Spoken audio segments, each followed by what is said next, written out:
अस्सलाम वालेकुम dear students. आज हम नया टॉपिक, नया यूनिट स्टार्ट करने जा रहे हैं और उस यूनिट का नाम है DBMS। DBMS, it stands for database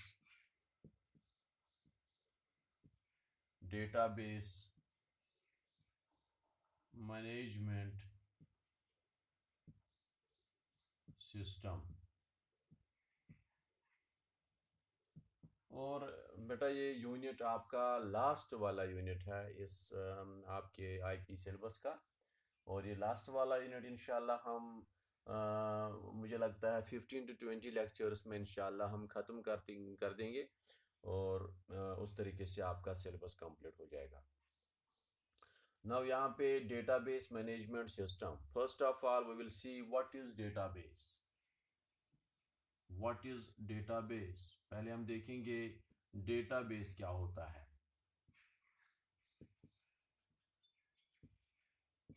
what is database, हम यहाँ पे कहेंगे collection of data is known as database. जैसे हम बहुत सारे स्टूडेंट्स का डेटा कलेक्ट करते हैं स्कूल में और उसको हम एक फाइल बना लेते हैं और उस फाइल को बता देंगे डेटाबेस। जैसे हम MS एक्सेल में स्टोर कर देंगे या किसी और जगह हम स्टोर कर देंगे वो डेटा उनका। और जब बहुत सारा डेटा मिलेगा आपस में तो उसको कहेंगे हम डेटाबेस। ना यहाँ पे हम कहेंगे collection of data. Collection of data,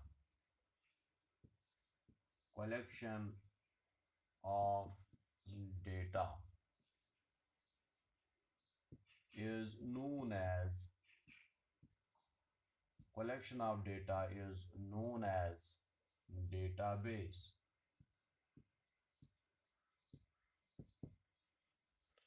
But what it contains, इस डेटाबेस में होता क्या है।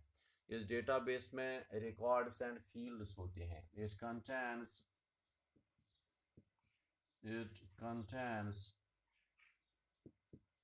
records and fields. It contains records and fields. Now, what are the records here? For example, we will write here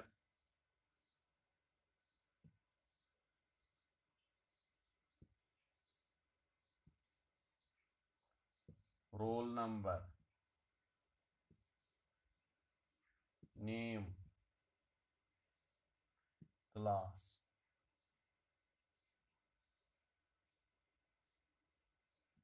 इस तरीके से हम लिखेंगे रोल नंबर 1 आसिफ, यहाँ पे लिखेंगे क्लास 12। ओके, तो यहाँ पे देखो बेटा आप लोग,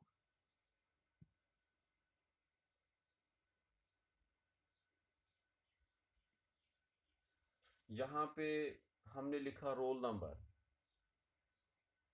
रोल नंबर के बदले में चलो हम यहाँ पे लिखेंगे 1। नेम के बदले में हम लिखेंगे आमिर। और क्लास के बदले में मैंने लिखा यहाँ पे 12। Okay,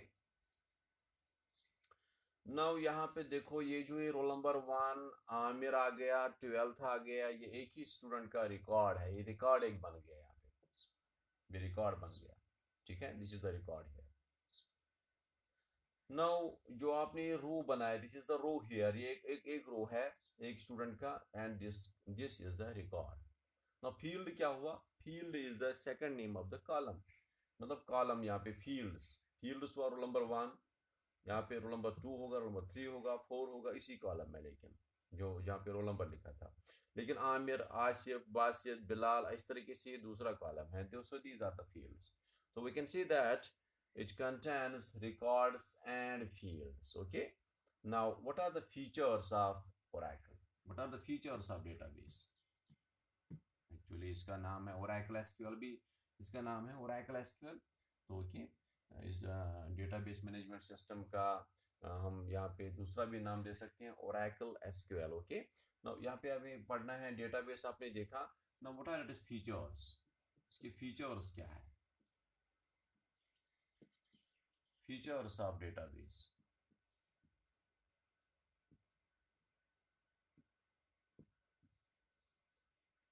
First feature is that it reduces data redundancy to a large extent। इसका मतलब क्या है? What is the redundancy? Redundancy means duplicacy of data। जैसे आपने अभी डेटाबेस अभी आप रजिस्टर में लिख रहे थे, तो अभी आप किसी स्कूल में किसी क्लास का आप रजिस्टर पे लिख रहे हैं, और उस रजिस्टर में आप गलती भी कर सकते हैं। एक स्टूडेंट का 2 बार आप नाम भी लिख सकते हैं, 2 बार आप उसका रिकॉर्ड लिख सकते हैं। लेकिन यहाँ पे देखो, यहाँ पे अगर आप कंप्यूटर में भर रहे हैं, तो आपने रोल नंबर 1 दिया, उसको आपने यूनिक की लगा दी है, तो उसमें आप डुप्लीकेसी नहीं हो पाएगी, उसमें अब डुप्लीकेसी नहीं हो पाएगी उस कंप्यूटर के डेटाबेस में, क्योंकि वो पहले ही दिखाएगा दिस फाइल ऑलरेडी एग्जिस्ट। जैसे आप फ़ोन में देखते हैं, कोई फ़ोन नंबर आप सेव कर लेते हैं, और अगर आपने पहले ही सेव किया हुआ है और आप दोबारा उसको सेव करना चाहते हैं, तो वो आपको मैसेज दिखाता है कि this phone number already exists, दिखाता है ना। तो यहाँ पे भी वैसे ही है कि वो डुप्लीकेसी नहीं करने देता है, वो आपको पहले ही फ़ोन में मैसेज दिखाता है कि ये ऑलरेडी एग्जिस्ट है, अगर आप इसको रिप्लेस करना चाहते हैं तो रिप्लेस कर सकते हैं, लेकिन ये ऑलरेडी एग्जिस्टेड है। तो यहाँ पे भी वही मैसेज आएगी आपको कि this record already exists, if you want to replace you can replace. Okay, now यहाँ पे देखो, इट रिड्यूसेस डेटा रिडंडेंसी, मतलब डेटा मतलब एक ही स्टूडेंट का 2 बार यहाँ पे नाम नहीं आ सकता है, ठीक है। तो यहाँ पे डुप्लीकेसी नहीं हो सकती है, तो हम कहेंगे it reduces data redundancy to a large extent, it reduces data duplicacy to a large extent। redundancy stands for duplicacy, तो ये reduce करता है, ये कम करता है duplicacy। Okay, now second one। Okay, it reduces data inconsistency to a large extent, it reduces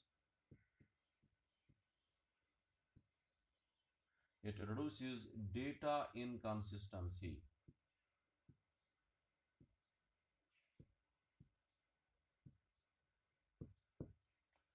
to a large extent, it produces data inconsistency to a large extent। What is the data inconsistency now? What is inconsistency of data?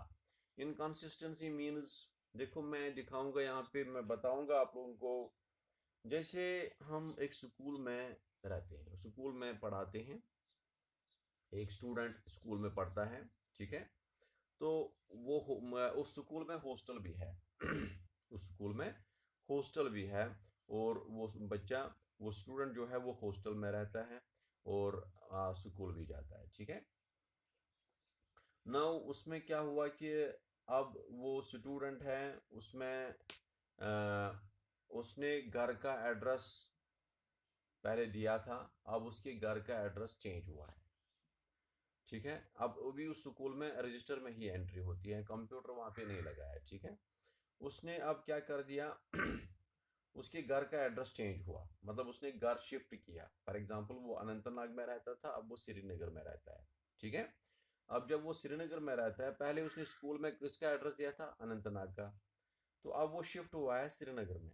अब school वालों ने क्या, अब वो school में आ गया, तो उसने चेंज करवाया अपना एड्रेस के सर, ऑफिस वालों को बताया कि सर मैंने क्या कर दिया है, मेरा एड्रेस चेंज हुआ है, उसमें अनंतनाग के बदले में आप श्रीनगर लिख दीजिए, क्योंकि मेरा एड्रेस चेंज हुआ है। लेकिन वो हॉस्टल में रहता है, और हॉस्टल में वो जो एड्रेस है वो बताना भूल गया ऑफिस हॉस्टल एडमिनिस्ट्रेशन को, हॉस्टल ऑफिस वालों को वो बताना भूल गया कि मेरा एड्रेस चेंज हुआ है। हाँ, हॉस्टल वालों को अब क्या क्या हुआ कि हॉस्टल, अब उसके 2 एड्रेस वहाँ पे, हॉस्टल में एक एड्रेस है, हॉस्टल में पुराना ही एड्रेस है और स्कूल में नया एड्रेस है। अब क्या कर दिया कि हॉस्टल वालों को कुछ मतलब पार्सल भेजना बड़ा, वहाँ पे कुछ लेटर भेजनी पड़ी उसके घर, ठीक है, उसके घर उसके रेजिडेंस पे लेटर भेजनी पड़ी। ओके, मतलब कुछ उनको ज़रूरत पड़ी, उन्होंने लेटर भेज दी, लेकिन वो किस एड्रेस पे भेज देंगे? वो पुराने क्योंकि हॉस्टल में तो पुराना ही एड्रेस है ना, उसने उसने वहाँ पे चेंज नहीं करवाया है। तो अब वो उसके मतलब वहाँ पे डेटा इनकंसिस्टेंट है। क्यों डेटा इनकंसिस्टेंट? मतलब स्कूल में नया एड्रेस है, अब वहाँ पे हॉस्टल में पुराना ही एड्रेस है। हॉस्टल वालों ने घर चिट्ठी भेज दी, वो कहाँ पे पहुँच गई? अनंतनाग, लेकिन भेजनी थी वो श्रीनगर। अब जब अनंतनाग उसके घर चिट्ठी पहुंच गई तो वहां पे ताला पड़ा था, अब चिट्ठी वापस आ गई। तो हम कहेंगे डेटा इनकंसिस्टेंट, मैं डेटा इनकंसिस्टेंसी समझा रहा हूँ बेटा आपको। तो हम कहेंगे डेटा इनकंसिस्टेंट है, क्योंकि उसके स्कूल में एक एड्रेस है और वहाँ पे हॉस्टल में दूसरा एड्रेस भरा हुआ है उसके रिकॉर्ड्स में। तो हम कहेंगे डेटा इज इनकंसिस्टेंट। जब चिट्ठी वहाँ से वापस आ गई अनंतनाग से, तो वो बताएंगे, वो जो हॉस्टल वालों को वापस रिटर्न हो गई, क्योंकि वहाँ पे एड्रेस था ही नहीं, कि वो एड्रेस चेंज हुआ था, वहाँ पे ताला लगा था, तो चिट्ठी डेफिनेटली वापस आ जाएगी। तो हॉस्टल वालों ने देखा इसमें प्रॉब्लम क्या है, स्कूल वालों ने, अब वो हॉस्टल वाले देख रहे हैं कि अरे नहीं, हमें तो स्कूल में तो उसने चेंज एड्रेस करवाया, वो बच्चे को बुलाया, बच्चे ने बताया सर मैं बताना भूल गया आप लोगों को, मेरा एड्रेस चेंज, मैंने स्कूल वालों को बताया था, मैंने सोचा कि स्कूल वाले ही कन्वे कर देंगे हॉस्टल वालों को भी, लेकिन हॉस्टल वालों ने चेंज नहीं करवाया है, चेंज नहीं किया है। तो अब this is the data inconsistency. देखो यहाँ पे भी हम कहेंगे यहाँ पे भी हम कहेंगे अगर हमारा सेंट्रलाइज डेटा होता है, जैसे आप अभी जेके बैंक में जाएंगे, किसी भी बैंक में, एचडीएफसी बैंक में, स्टेट बैंक में, आपका मतलब यहाँ पे देखो मतलब चेंज, वहाँ पे आप कुछ भी चेंज करवाना चाहते हैं, जैसे मतलब आपने अपना फादर्स नेम या अपना जो जो भी एड्रेस है वो चेंज करवाया किसी भी ब्रांच में, अगर आप किसी भी ब्रांच में चेंज करवाओगे, वो हर किसी ब्रांच में चेंज हो जाएगा, क्योंकि वो डेटा सेंट्रलाइजेशन ऑफ डेटा वहाँ पे है। तो वहाँ पे डेटा इनकंसिस्टेंसी नहीं है, it produces data inconsistency to a large extent. अब यहाँ पे नहीं है कि फॉर एग्जांपल आपने आपका अकाउंट यहाँ पे था जेके बैंक में, मेन ब्रांच बीच में आ रहा, ओके, आपने अब चेंज करवाया, आपका जो मतलब रेजिडेंस है, आपने वो चेंज करवाई, तो आप जो मेन ब्रांच में चले गए, वहाँ पे उनको बताया कि मेरा एड्रेस आप चेंज कर दीजिए इसमें, क्योंकि मेरा एड्रेस चेंज हुआ है। तो अब ये एड्रेस क्या है? तो ये एड्रेस आप जुरपोरा में भी देख सकते हैं, आप जबलीपुरा में भी देख सकते हैं, आप अनंतनाग में भी देख सकते हैं। तो आपका एड्रेस चेंज हो जाएगा हर किसी जेके बैंक की ब्रांच में, क्योंकि आपने एक जगह कर दिया तो हर किसी जगह हो जाएगा। लेकिन आपने स्कूल में करवाया था, अभी देखो रजिस्टर में एंट्री हो रही थी, आपने स्कूल में करवाया था एड्रेस चेंज, लेकिन वो हॉस्टल में भी नहीं हुआ था। तो that was the data inconsistency. तो यहाँ पे देखो इंट्रोड्यूसेस, यहाँ पे अगर आप कुछ चेंजेस करवाते हैं डेटाबेस में, तो वो डेटा हर किसी जगह चेंज हो जाता है, ठीक है। तो we can say that it reduces data inconsistency to a large extent. Now third one is that it ensures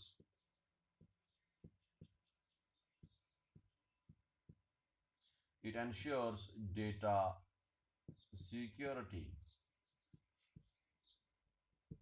it ensures data security, okay. तो ये डेटा को सिक्योर करता है कौन? डेटाबेस। जैसे डेटाबेस के फीचर्स में पढ़ा रहा हूँ, हाँ मैं बताऊंगा कैसे ये डेटा को सिक्योर करता है। जैसे फॉर एग्जांपल आपके घर में पैसे हैं, तो आपको घर में परेशानी भी रहती है कि मेरे घर में पैसे हैं, कोई चोर तो नहीं ले जाएगा। लेकिन अभी आप देखो, अभी आप बैंक में चले जाएंगे, वही पैसे उठाएंगे आप, 10,000, 20,000, 1 लाख, तो वो बैंक के हवाले कर देंगे। अब आप आराम की नींद सोते हैं कि हमने तो बैंक वालों को, जबकि आप बैंक वालों को पहचानते भी नहीं है, उस मैनेजर को पहचानते भी नहीं है कि ये कहाँ का रहने वाला है। लेकिन हम किस पे भरोसा करते हैं? डेटाबेस पे। तो वो आप यहाँ से भरते हैं पैसे, स्लिप लेते हैं और स्लिप भरते हैं, और वहाँ से आपको रिसिप्ट मिलता है। तो वो रिसिप्ट जो है that is the data security. वो आपको सिक्योरिटी एक बनता है बेटा।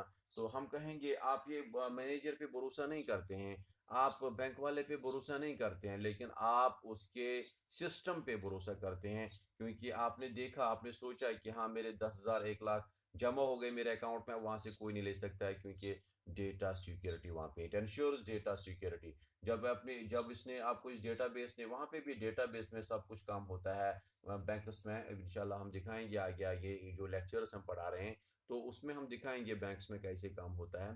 तो हम कहेंगे इट एंश्योर्स डेटा सिक्योरिटी। तो डेटा सिक्योरिटी हम ये इंश्योर करता है। इसीलिए हम मतलब वहाँ पे बैंक पे भी भरोसा करते हैं, क्योंकि बैंक में ज़्यादातर काम होता है यहाँ पे 199% बैंक में डेटाबेस पे ही काम होता है। Okay, now fourth one is the it enforces data sharing. It it enforces data, मैं ऊपर लिखूंगा थोड़ा सा क्योंकि यहाँ पे दिखाई नहीं पड़ रहा है शायद आप लोगों को, तो मैं ऊपर लिखूंगा, ठीक है। नाउ यहाँ पे देखो, it this is the fourth feature of the database. Now it एनफोर्सेस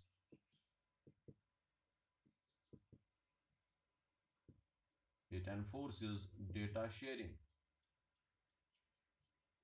मैंने आपको बताया कि एनफोर्स करता है कि मतलब यहाँ पे डेटा को शेयर करने के लिए, यहाँ पे डेटा शेयर होता है। डेटा डेटा यहाँ पे शेयर होता है। जैसे मतलब स्कूल में अभी आपने एड्रेस चेंज करवाया था, तो हॉस्टल वालों का एड्रेस चेंज नहीं हुआ, लेकिन अगर वहाँ पे सेंट्रलाइजेशन ऑफ डेटा होता, अगर वहाँ पे डेटाबेस होता, उस स्कूल में सॉफ्टवेयर होता, तो वो अगर आपने चेंज करवाया स्कूल में, तो वो चेंज डेफिनेटली हो जाता है, किस में, खुद ब खुद वो शेयर हो जाता।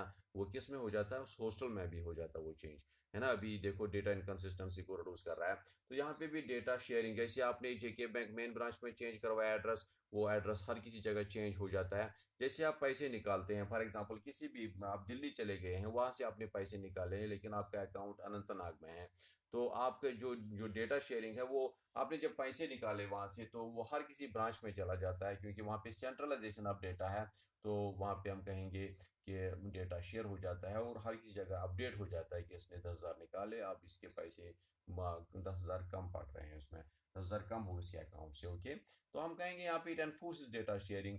तो यहाँ पे भी डेटा शेयरिंग क्या, डेटा को शेयर करता है। Now this is the fourth feature. Now fifth and the last feature is it ensures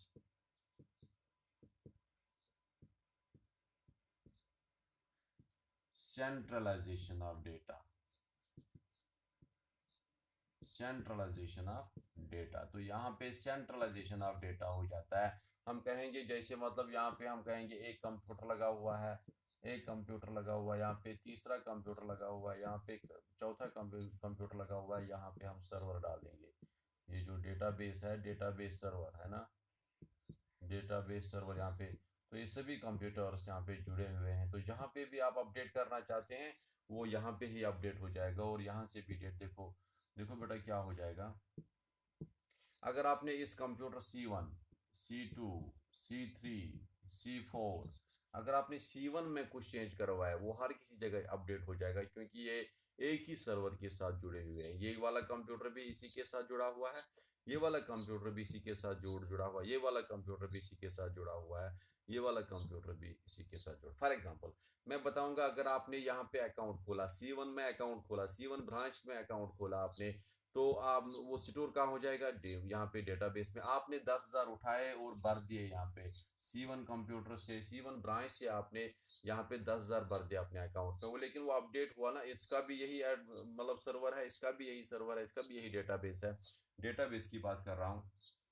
तो ये डेटाबेस, ये 10,000 अब आ गए। अगर आप C3 पे चले गए, यहाँ पे आप श्रीनगर चले गए, अब आप इस ब्रांच से, इस अकाउंट, इस ATM से आप निकालना चाहते हैं पैसे, तो आपके अकाउंट में कितने हैं, 10,000, तो ये आपको दिखाएगा 10,000। अगर आप 5,000 निकाल रहे हैं इस अकाउंट से, तो यहाँ पे बन गया बेटा, यहाँ पे आपके अकाउंट में अब 10,000 है, 5,000 है।